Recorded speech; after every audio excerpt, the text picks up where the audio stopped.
Now that I am finished carving all of my empty spaces on my Linocut, I am ready to pull a practice print. So this is a print that is kind of like just checking in on how the carving worked. So I will roll the ink on my brayer and then roll that ink onto my Linocut. And I can already see the spots that are black, right? That have gotten, maybe I didn't carve all the way down on them. I'm gonna flip that Linocut over. And I'm just gonna float it down. If you slide it at all, it's gonna mess up the print. Okay, so you just wanna put it flat all the way down and then take the other brayer that does not have the rainbow sticker on it and roll it on the back.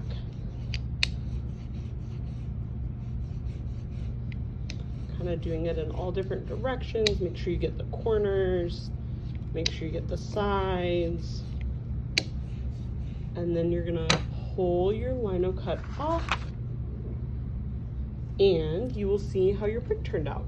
So this is where you get to make a choice as an artist. A lot of artists who do Linocuts, they like having that kind of texture that doesn't bother them. And so someone might pull this print and be like, great, that looks awesome. I love the texture that I have. I'm gonna go ahead and start pulling my actual prints to create my artwork. Some artists might look at it and say, ooh, I want to clean that up a little bit. I'd like for it to be more crisp. And so they would go ahead and go back to the carving step, and I will show you how to do that.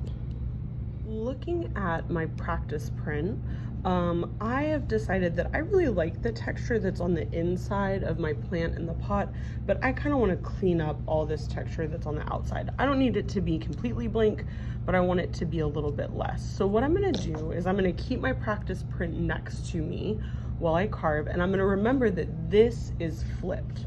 So when I'm looking at this part of the print, I'm going to need to carve on this part of my linoleum. Okay, so I can kind of tell that this part right here is one of the places that I need to go back over. And since I've got mostly background spaces, big empty background spaces that need to be carved, I'm just using that larger blade.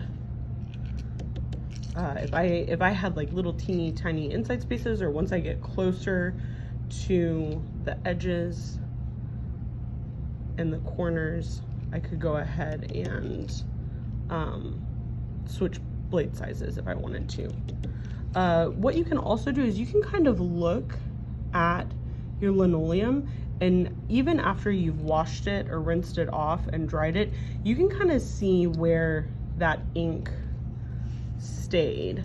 So that's another trick for figuring out where to carve, is like I can see the black edges and the black lines right here, and so if I just carve off those spots that are kind of stained with the ink, then that means that they're going to be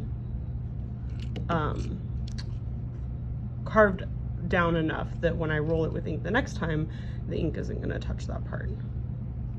So I want you to notice how right here at the end of that carve, it's hard to carve against a line that you already did. So you're going to want to turn it and kind of carve in the direction that you've already been carving. It makes it easier to go with the flow than to go against it. So I would take my time and carve out whatever spots I did not like in the print, either based on where I see those lines in the print and then thinking about where they are on my linoleum, or just by looking at where do I see those dark lines where the ink got trapped. And then I would do another practice print to see how it turned out.